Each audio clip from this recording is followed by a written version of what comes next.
são posturas, comportamentos, rituais, heróis, são coisas que acontecem no dia a dia da organização.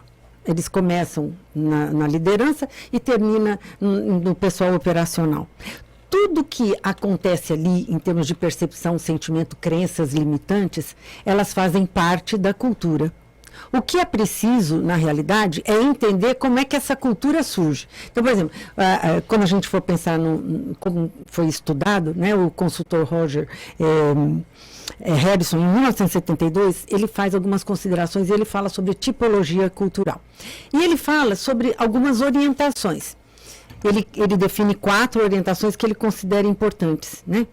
Pessoas, papéis, tarefas, não deu um branco agora, e poder. Quando ele fala sobre essas 4, ele descreve um pouco como cada uma das organizações, tendo essas orientações, ela se movimenta, né? O que é que faz parte da organização e o que é que isso traz de consequências. Aí, quando a gente chega em 76, mais ou menos, a gente tem algumas outras considerações em cima dessas 4. Mas eles definem o como eles estão dentro dessas 4 tipologias, né? O poder, pessoas, papéis e tarefas.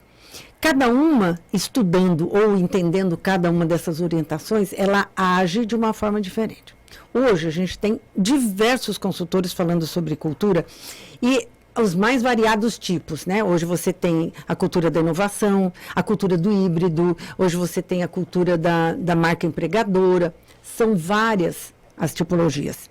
Só que, por exemplo, lá na CMGB a gente trabalha um pouco diferente. O que a gente faz? A gente primeiro analisa a cultura da organização.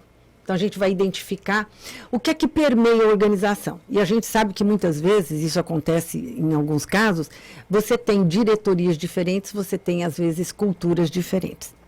São ritos diferentes, são padrões de comportamento diferentes. E a gente tem que levantar tudo isso. Ou seja, dentro de cada empresa, você pode ter lideranças pontuais com diferentes níveis de cultura. Pode. Por incrível que pareça, pode. Cláudia, me diga uma coisa. A gente concorda claramente que a cultura organizacional é muito estratégica para uma empresa, demais, para o resultado dela. Eu acho que já melhorou muito, mas eu acho que ainda isso é pouco valorizado em muitas situações. Por que as empresas ainda não valorizam um trabalho forte em sua cultura? Ou eu estou enganado? Não, pelo contrário, você está certíssimo. Acho que o trabalho de cultura é um dos trabalhos mais ricos que tem, até para a organização entender que ela pode se desenvolver a partir de uma cultura ágil, de uma cultura que ela vai criar. Mas as empresas não olham para isso. Faz sentido, então. Total, total. Por que você acha isso, Cláudia? Porque, assim, quando você encontra dentro da organização crenças limitantes, e das mais diversas formas, elas impedem que o profissional da organização avance. Porque aquilo limita, aquilo corta, aquilo faz com que ele realmente não progrida. E a gente tem que entender que crenças são essas. Eu estou falando só de crença, mas tem outras situações também. E o que a gente precisa observar é o seguinte: ao analisar essas crenças, ou analisar a cultura da organização, eu consigo entender como nós vamos fazer para que ela avance. Então, por exemplo, eu vou conversar com você, que é o CEO da organização. Você vai dizer para mim, Cláudia, eu quero que minha empresa vá para esse canto aqui, tá? No futuro, crescer 10%, 20%, e aí as coisas vão. Eu tenho que entender que tipo de cultura deve permear a organização para ajudar você a atingir os seus objetivos.